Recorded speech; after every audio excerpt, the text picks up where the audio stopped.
अरे बच्चों, पिछली बार हमने अन्योन्य प्रेरण गुणांक के बारे में बात की थी। अन्योन्य प्रेरण गुणांक जो है वो किस प्रकार से क्या होता है, अन्योन्य प्रेरण की घटना क्या होती है, इस बारे में हम पहले बात कर चुके हैं। और वहाँ मैंने आपका ध्यान इस ओर आकृष्ट किया था कि जब कभी किसी कुंडली में धारा परिवर्तन होता है तो उसके समीप रखी दूसरी कुंडली जो है उसका विरोध करती है। और वो विरोध कैसे करती है?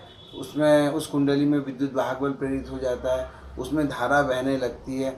और वो धारा इस प्रकार से बहती है कि जो पहली कुंडली में जो धारा का जो भी चेंज हो रहा है उसका वो विरोध करती है। इसी को हमने अन्योन्य प्रेरण गुणांक कहा था। और अन्योन्य प्रेरण गुणांक की मैंने एक परिभाषा आपको फ्लक्स के आधार पर लिखी थी कि यदि किसी समय प्राथमिक कुंडली में धारा IP हो और सेकेंडरी कुंडली किसको कह रहे हैं? जिसमें जो समीप रखी हुई है उसके, तो जिसमें धारा परिवर्तन हो रहा है उसे हम प्राथमिक कुंडली कह रहे हैं। तो प्राथमिक कुंडली में अगर किसी समय धारा IP हो तो द्वितीय कुंडली में जो फ्लक्स φS होता है वो समानुपाती होता है IP के। और फिर इसके आधार पर मैंने फिर आपको φS बराबर MIP कहा था। फिर M बराबर हमने φS अपॉन IP, इस प्रकार से IP की वैल्यू 1 हो गई थी, रखने पर φS आ जाता था। तो हमने कहा था अन्योन्य प्रेरण गुणांक, इसी को अन्योन्य प्रेरकत्व भी कहते हैं। और ये जो है कुंडली में अगर इसका वैल्यू निकालना है कि नहीं पेयर ऑफ कुंडली के लिए, तो ये जो है अगर हमने अन्योन्य प्रेरकत्व जो है वो φS है, तो φS जो है ये द्वितीय कुंडली से हमने कहा कि अगर किसी कुंडली का किसी कुंडली युग्म का जो अन्योन्य प्रेरकत्व है वो द्वितीय कुंडली से बद्ध फ्लक्स के बराबर होगा यदि प्राथमिक कुंडली में धारा का मान एकांक है। तो पहली परिभाषा तो हमने यहाँ पर की थी। यहाँ पर हमने जो एजम्पशन किया था, जो कल्पना की थी, वो ये थी कि प्राथमिक कुंडली में धारा IP है, तब द्वितीय कुंडली में फ्लक्स क्या होगा। लेकिन अगर हम प्राथमिक कुंडली में धारा को बदलें, परिवर्तन करें, क्योंकि आप जानते हैं अन्योन्य प्रेरण की घटना होती कब है? जब परिवर्तन होता है धारा में, खाली धारा बहाने से नहीं। ये दूसरी परिभाषा है। यदि हम प्राथमिक कुंडली, ये अन्योन्य प्रेरकत्व की, अन्योन्य प्रेरकत्व की दूसरी परिभाषा,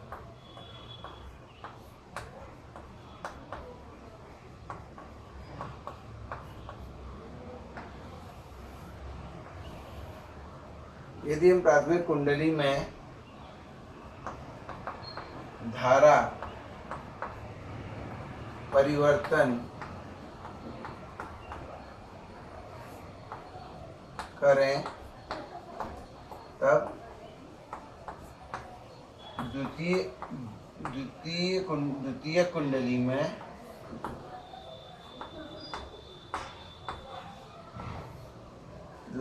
कुंडली में चुंबकीय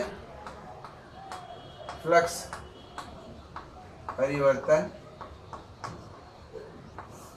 होने से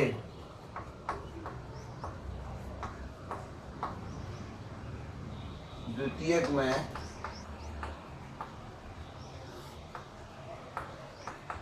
प्रेरित विद्युत वाहक बल उत्पन्न हो जाता है।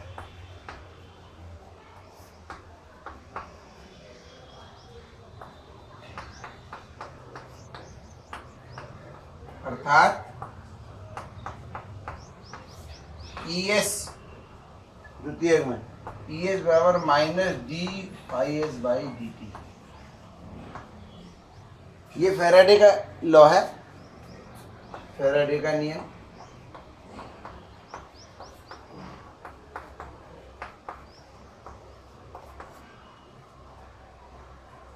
लेकिन बच्चों φS बराबर होता है MIP। जस्ट इससे पहले हमने डिस्कस किया है d/dt ऑफ MIP।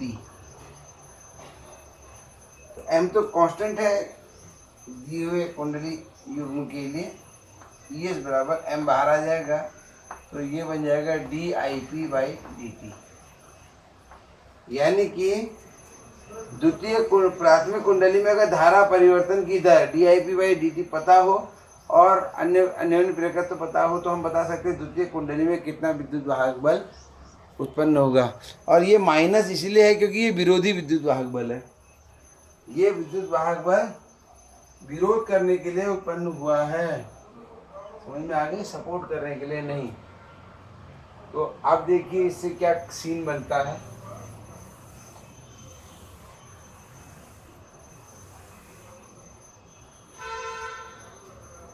इससे m बराबर क्या आ जाएगा, m बराबर माइनस ई एस बट्टे D I P upon D T.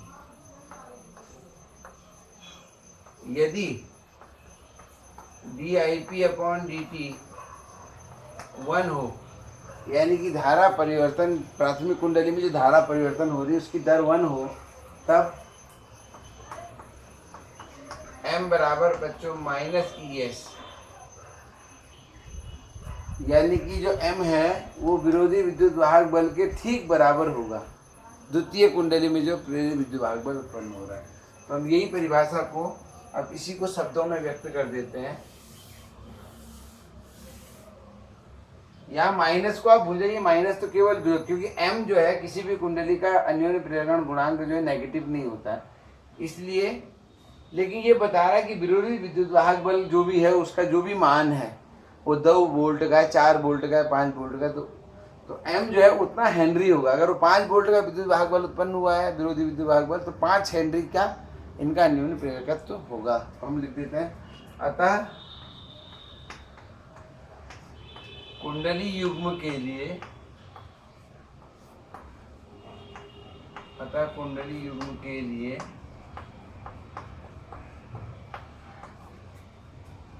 अन्योन्य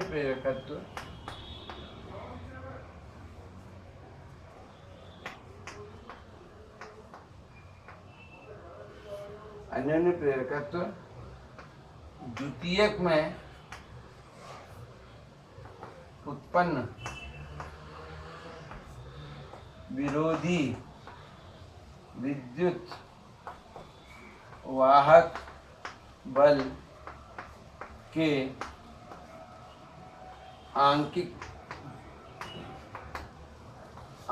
मान के बराबर होगा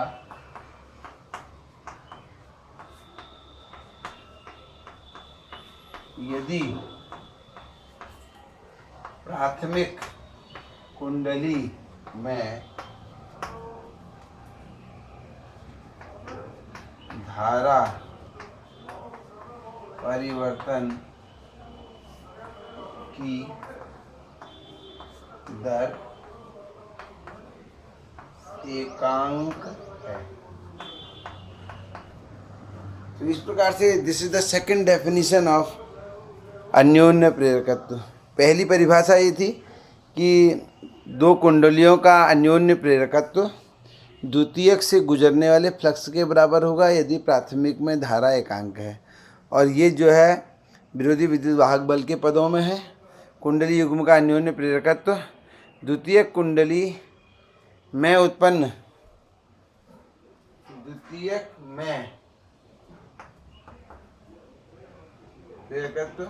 द्वितीयक में उत्पन्न विद्युत वाहक बल के आंकिक मान के बराबर होगा यदि प्राथमिक कुंडली में धारा परिवर्तन की दर है। तो आई होप कि this is clear to you now. अब हम कुछ कुंडलियों का अन्योन्य प्रेरण गुणांक इस आधार पर निकालते हैं। सबसे पहले 2 संकेंद्रीय, एक ही केंद्र को मान के 2 संकेंद्रीय कुंडली वृत्ताकार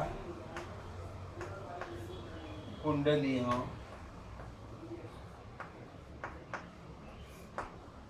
का अन्योन्य प्रेरण गुणांक।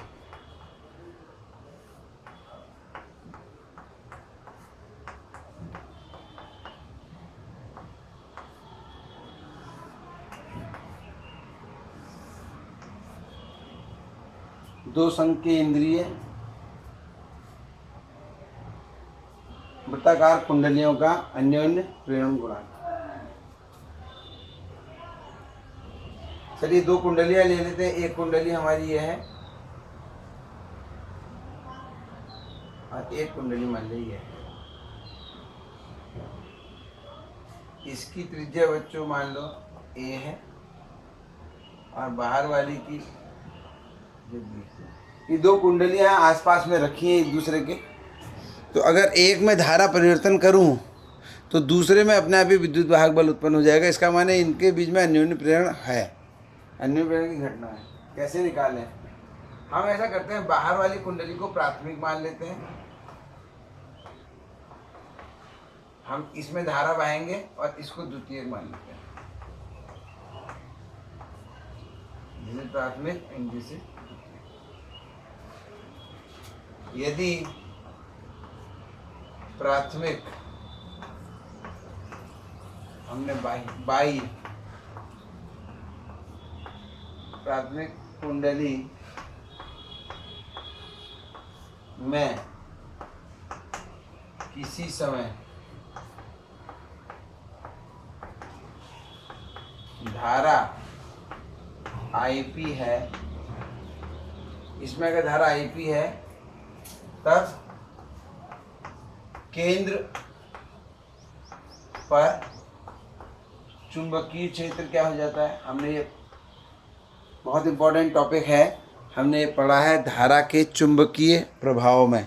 बायो-सेवर्ट लॉ जब हम पढ़ रहे थे तो उसके जस्ट बाद ही हमने ये पढ़ा था। तो यदि प्राथमिक कुंडली में किसी समय धारा IP है तब केंद्र पर चुंबकीय क्षेत्र जो BP कह लेते हैं इसको प्राथमिक, इसके कारण केंद्र पर P यहाँ पर प्राथमिक के लिए लिया है मैंने। केंद्र पर मान लिया केंद्र O है तो BP पर बच्चों हमको पता है μ0 IP अपॉन 2B, क्योंकि इसकी त्रिज्या B है, इतना इसके केंद्र पर होगा। अच्छा, अगर धारा की दिशा में ये ले लेता हूँ फिलहाल,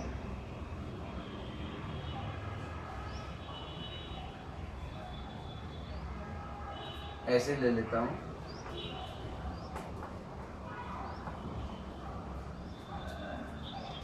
राइट हैंड से चुंबकीय क्षेत्र की, तो BP की दिशा अंदर की ओर को होगी, यानी कि इस स्थान पर जो चुंबकीय क्षेत्र होगा वो अंदर को होगा। और वैसे ये जो सूत्र है ये बिल्कुल केंद्र पर चुंबकीय क्षेत्र का सूत्र है। इसके आसपास यहाँ पर कितना क्षेत्र होगा इसका हमें नहीं पता, ठीक है। लेकिन कल्पना ये कर लेते हैं कि ये कुंडली की त्रिज्या इतनी कम है कि ये लगभग केंद्र के पास ही है। तो इस कुंडली, ये जो कुंडली है द्वितीय कुंडली, ये जिस चुंबकीय क्षेत्र में स्थित होगी वो भी यही होगा, ठीक है। माना द्वितीय कुंडली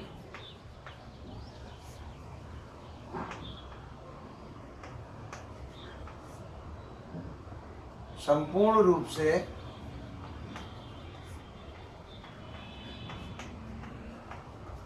इसी चुंबकीय क्षेत्र BP में स्थित है।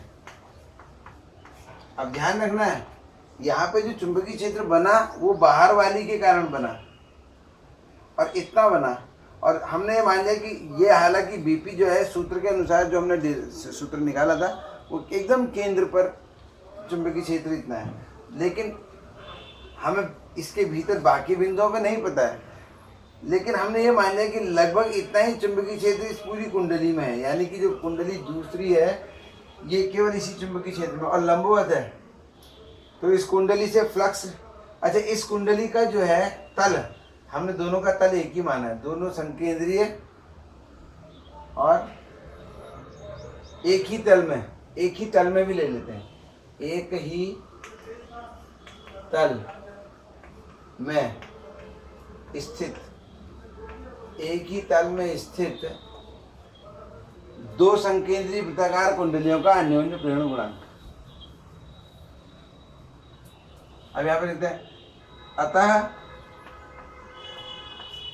द्वितीयक से कई बार बच्चे जब बहुत लंबे समय तक इस प्रकार इस चैप्टर को करते हैं तो वो भूल जाते हैं फ्लक्स कौन सा था, विद्युत फ्लक्स था या चुंबकीय फ्लक्स था।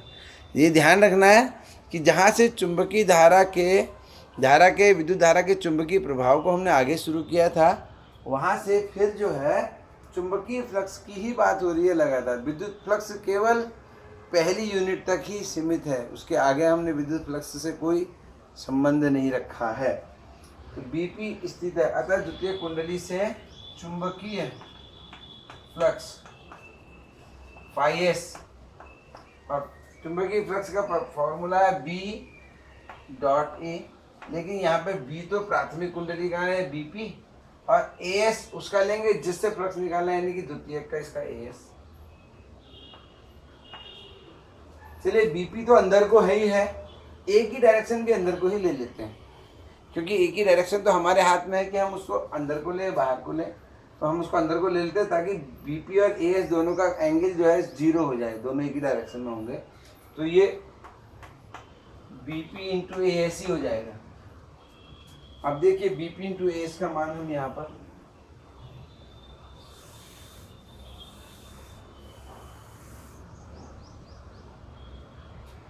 अगर एक कुंडली ऐसे रखी होती है दूसरी ऐसे रखी होती बच्चों, तो फ्लक्स दूसरी वाले से बिल्कुल भी नहीं गुजर पाता, तो अन्योन्य प्रेरण की घटना ना के बराबर होती इन दोनों के मध्य। लेकिन चूंकि दोनों का तल एक ही है तो मैक्सिमम फ्लक्स जो है इससे गुजरेगा, क्योंकि इसका तल एकदम लंबा होता है जो है इसका, और ऐसे फ्लक्स गुजर रहा है तो मैक्सिमम फ्लक्स गुजरेगा। तो ये एक अच्छी स्थिति है। तो यहाँ पर आ गया फाई एस बराबर बीपी की वैल्यू रख देते हैं म्यू नॉट अपॉन 2b, ये आईपी को थोड़ा सा दूर लिख देते हैं इससे, और एस माने इसका एरिया बच्चों आपको पता ही है पाई ए स्क्वायर। अब देखिए इसकी तुलना हम करते हैं फाई एस बराबर एम आई पी से, फाई एस बराबर एम आई पी से तुलना कीजिए तो क्या आ रहा है। तुलना करने पर आपको m की वैल्यू पता लगे, यानी कि इन दोनों का अन्योन्य प्रेरण गुणांक आपको स्पष्ट हो जाएगा। इस ढंग से बच्चों हम m बराबर आ गया mu not I upon 2 pi A square upon B. यहाँ पर हमने ये मान रखा है इन कुंडलियों में फेरे भी A11 है। अगर फेरे n होंगे तो पहले तो बीपी में यहाँ पर एनपी भी आ जाएगा कि इसके फेरों, क्योंकि एक फेरे का चुंबकीय क्षेत्र जितना है, इसमें n फेरे हैं तो एनपी आ जाएगा। और फ्लक्स में ये तो एक फेरे से पास होने वाला फ्लक्स है तो एनएस, तो एनपी इंटू एनएस और आ जाएगा इसमें।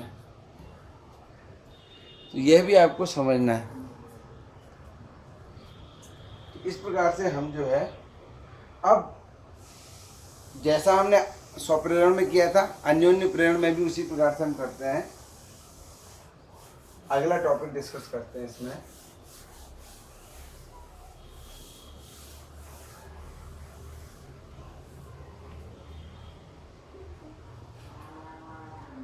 दो समाक्षीय एक ही अक्ष पर दो समाक्षीय परिनालिकाओं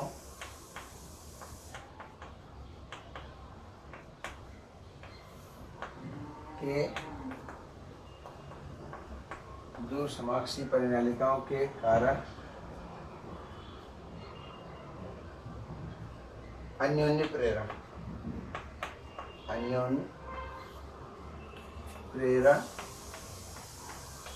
गुणांक।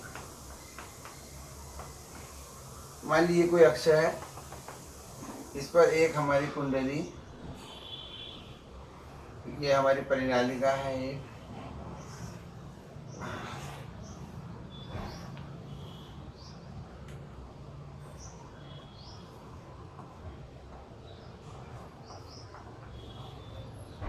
इसमें हम धारा बदलेंगे और इसी पर एक दूसरी परिनालिका रखी है,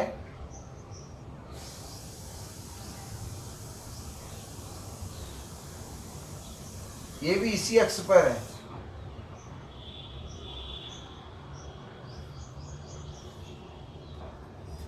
इसमें अगर किसी समय धारा आईपी है, प्राथमिक, इसको हमने प्राथमिक माना है, और इसको हमने द्वितीयक माना है।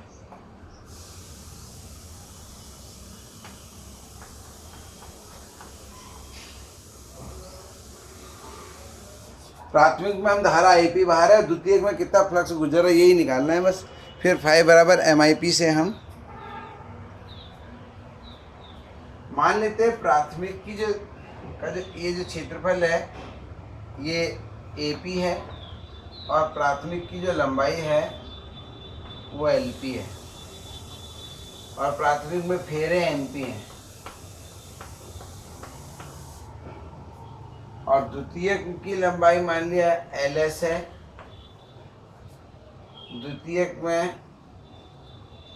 द्वितीयक का जो क्षेत्रफल है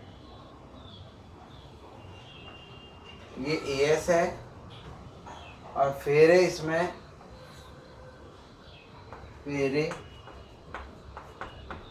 NS है। ये हमने मान लिया है।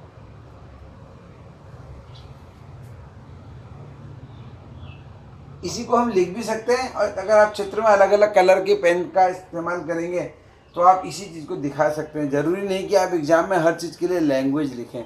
मेन चीज़ ये है, आपको ये समझाना है कि जो आप निकाल रहे हैं वो पूरी तरह आपका समझा हुआ टॉपिक है।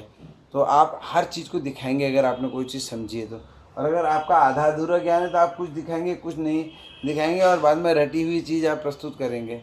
हालांकि होता अक्सर यही है कि इस लेवल पर जब हमको प्रथम बार जो है ये सब चीज़ें पढ़ाई जा रही हैं तो आपको इसका 20% ही समझ में आता है, और 80% आप धीरे धीरे आगे मैच्योरिटी के साथ समझते हैं। लेकिन इस परसेंटेज को आप बढ़ा सकते हैं अगर आप बार बार उस चीज़ को देखते हैं। एक बार देखने से 20%, 2 बार देखने से 30%, 3 बार देखने से 40%। एक ही चीज़ को ये आपको समझना पड़ेगा कि हमारी जो मस्तिष्क है ये ज्ञानेंद्रियों द्वारा दिए हुए ज्ञान को एकदम जो है स्टोर नहीं कर पाता, कुछ चीज़ें मिस हो जाती हैं इससे। तो इसलिए आपको रिपीटेडली करना पड़ेगा। अभ्यास का यही महत्व है जो आपको समझना पड़ेगा कि अभ्यास आखिर क्या चीज़ है। विदाउट प्रैक्टिस आप इसमें से कुछ बातें समझेंगे, कुछ बातें नहीं समझेंगे। तो आपको इसके लिए इसको लगातार इस टॉपिक को जो है ब्रशअप करना पड़ेगा। और शायद यही कारण है कि हमारे जो बच्चे हैं वो बस रटा हुआ ज्ञान होता है, जैसे ही क्लास पास हो जाती तो वो फिर सब उनके मस्तिष्क से ओझल हो जाता है। तो ये आपको ध्यान रखना पड़ेगा। तो अब देखें अब क्या होता है, आगे का सीन हम देखते हैं।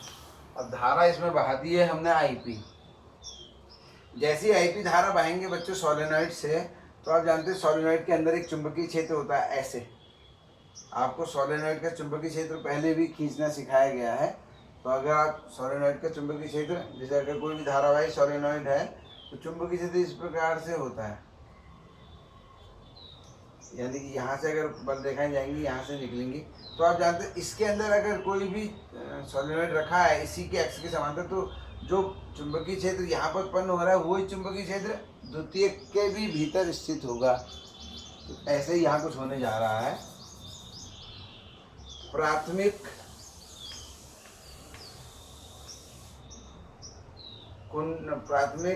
परिनालिका के भीतर चुंबकीय क्षेत्र इसके केंद्र के समीप, यहाँ पर जो केंद्र जो है केंद्र के समीप, हमने पहले ही पढ़ा है कि अगर किसी परिनालिका में धारा बहाई जाए तो उसके अंदर चुंबकीय क्षेत्र μ0 n NP IP ये हो जाता है। अब आप देख रहे होंगे यहाँ स्मॉल NP का प्रयोग किया गया, जबकि हमने फेरेज में कैपिटल NP लिए हैं। तो आपको परिनालिका के परिनालिका में जब धारा बहाने पर चुंबकीय क्षेत्र, जब इस सूत्र का हमने निगमन किया था या निकाला था, डिड्यूस किया था, उस समय के पिक्चर को आपको रिकॉल करना पड़ेगा। अगर वहाँ पर आपने पूरी तरह नहीं समझा है तो यहाँ पर आपको पुनः देखने की आवश्यकता पड़ेगी। ये जो एनपी है, ये कुंडली में, प्राथमिक कुंडली में फेरों की संख्या नहीं है, बल्कि एकांक लंबाई में फेरों की संख्या थी। तो इस एनपी की जगह मैं एनपी अपॉन एलपी लिख सकता हूँ। थोड़ा सा इसमें कुछ मिटा लेते हैं, तो ये हो जाएगा बीपी बराबर mu naught NP upon LP into I P. ये हो जाएगा। तो अब जो है, चलिए, इतना चुंबकीय क्षेत्र इसके भीतर उत्पन्न हो गया कुछ इस प्रकार से।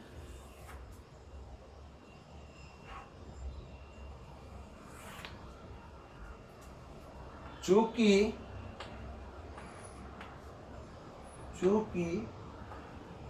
द्वितीय परिनालिका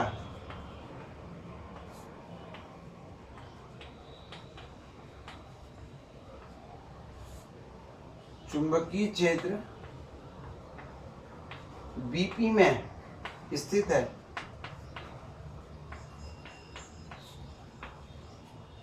अतः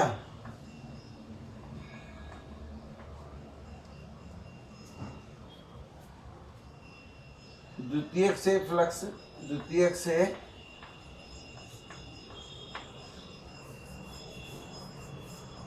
चुंबकीय फ्लक्स फाई एस, इसका देखिए द्वितीयक में बहुत फेरे हैं, एनएस फेरे हैं। एक फेरे से चुंबकीय जो फ्लक्स होगा वो बीपी इंटू ए एस होगा, एक फेरे से बी डॉट ए, क्योंकि यहाँ पे फिर से हर फेरे का एरिया इधर को ही हमने ले लिया। अब यहाँ पे कुछ बच्चे कंफ्यूज होते हैं कि जैसे एक कुंडली होती तो उसका तो एरिया गोल गोल समझ में आता है, लेकिन अगर इस प्रकार की होती तो वो तो खुला खुला जैसा होगा एरिया। ऐसा नहीं सोचना है, हम एक इमेजिन कर रहे हैं कुंडली को पूरा। आप उसको लूप मत समझिए ऐसे ऐसे, आप समझिए कि हर कुंडली ऐसे अलग अलग फेरों वाली है। तो एक फेरे से इतना, तो एनएस फेरे हैं, तो एनएस से गुणा भी करना पड़ेगा, ठीक है। तो अब जो है आप थोड़ा सा और आगे बढ़िए और इसको, तो फाई एस बराबर आ गया हमारा, बीपी की जगह रख देते हैं mu naught NP upon LP, IP को थोड़ा सा दूर लिख देते हैं पहले ही, और एएस इंटू एनएस।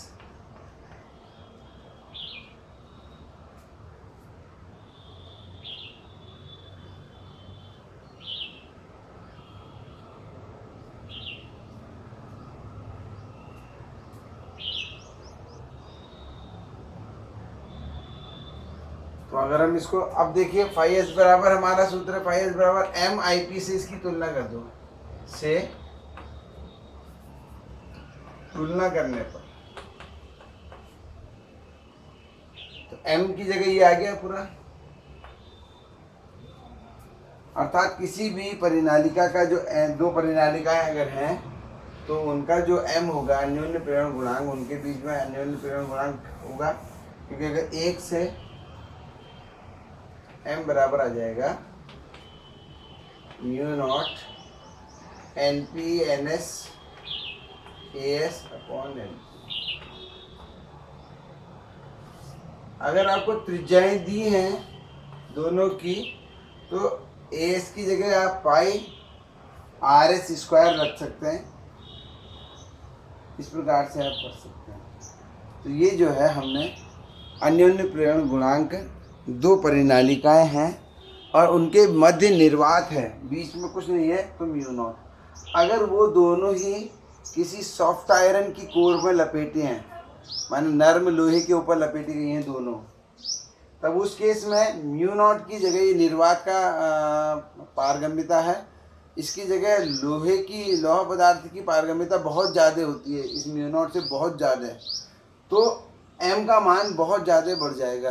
इसका माना अगर दोनों कुंडलियाँ सॉफ्ट आयरन में लपेटी गई हैं तो सॉफ्ट आयरन में m बराबर आ जाएगा म्यू ऑफ सॉफ्ट आयरन जो भी है, म्यू ऑफ Fe, और बाकी चीज़ें वैसे रहेंगी NP NS AS upon LP। तो म्यू Fe जो है बच्चों is very very greater than mu naught, तो m बहुत बढ़ जाएगा। इसी कारण जो सॉफ्ट आयरन में अगर हम रखते हैं तो हो जाता है। लेकिन अगर आपने इसमें बिस्मत में लपेटी है, यानी कि आयरन की जगह अगर आपने बिस्मत लिया है, तो म्यू ऑफ बिस्मत, बिस्मत जो है प्रति चुंबकीय पदार्थ है, केमिस्ट्री में हमने पढ़ा होगा, ये चुंबकीय क्षेत्र का विरोध जैसा करता है, तो तब जो है m का मान निर्वात से भी कम हो जाएगा। यानी कि अगर आपने कुंडलियां जो है बिस्मत की रॉड के ऊपर लपेटी हैं दोनों, तो उस केस में जो m है जो निर्वात में होता है उससे भी कम होगा। तो ये कुछ ऐसी याद रखने लायक चीज़ें हैं। यहाँ पर मैंने बिस्मत का एग्जाम्पल लिया क्योंकि और भी बहुत प्रकार के सब्सटेंस हो सकते हैं, लेकिन आपको ध्यान रखना प्रति चुंबकीय पदार्थ अगर कुंडली के भीतर है तब m का मान कम होगा, और अगर लौह चुंबकीय पदार्थ है तो ज़्यादा होगा, और निर्वात है तो निर्वात का सूत्र ये है। इस तरीके से आप अन्योन्य प्रेरकत्व और किस प्रकार से हम निकालेंगे, आशा करता हूँ कि ये वीडियो आपको काफ़ी समझ में आया होगा।